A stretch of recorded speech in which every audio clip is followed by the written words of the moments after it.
మాజీ సీఎం జగన్ తీరుపై బుద్ధ వెంకన్న మండిపడ్డారు. తిరుమలను స్వార్థ రాజకీయాల కోసం జగన్ వాడుకోవడం సిగ్గుచేటని బుద్ధ విమర్శించారు.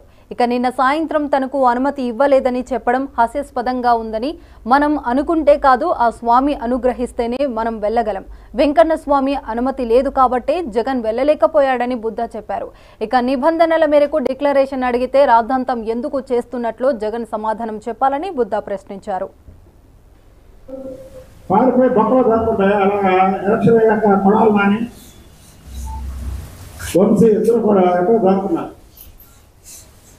ఎలుగు బొక్కకి మంట పెడితే బయటకు వస్తాయి, అవి పెట్టుకోలేక. అలాగా జగన్మోహన్ రెడ్డి మాత్రం వీళ్ళు ఎక్కడ ఉన్నారో చూసుకొని పోలీసులకు కూడా దొరకలేదు.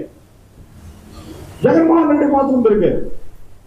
ఓ రాయన మీరేంటి రాయన ప్రభుత్వం ఉన్నప్పుడు బస్తీ సాగాలని నువ్వు ఒకడు తొలగొట్టు, ఒకడు బుద్ధం కొట్టాడు, ఒక కాలకెట్టాడు, ఒకడు ఆరు నడుపుతూ అన్నాడు, ఒక ఈడు నడుపుతూ అంటే నేను ఏదో అనుకున్నాను. మీరేంటన్నా గవర్నమెంట్ పోగానే మీరు ఎక్కడ పారిపోయారు, భలేవాళ్ళ బాబు మీరు రెండు ముందు నీకు రెండు పోలీసులు తీసుకొచ్చినట్టు వాళ్ళు తీసుకొని వచ్చారు. మీటింగ్ ఇది పెట్టారు, వెళ్ళిపోయారా.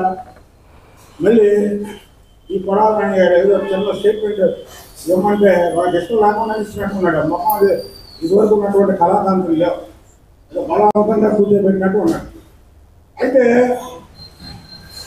నేను 15 సార్లు 40 సార్లు గుళ్ళు కొట్టుకున్నాను అన్నాడు. నీ గుళ్ళు కలవాడ నీ ఎందుకు పనికొస్తాయి? క్యాన్సర్ పేషెంట్కి పనికొస్తాయి. నీ ఎందుకులో దేనికైనా పనికొస్తాయా? నువ్వు నీ గుండు పట్టగానే పక్కన పెడతారు ఆ గుండుని, క్యాన్సర్ పేషెంట్కి పంపిద్దామా? చంద్రబాబు నాయుడు గారు గుండు కొట్టించుకున్నాడా అంటే దేవాన్ని ప్రతి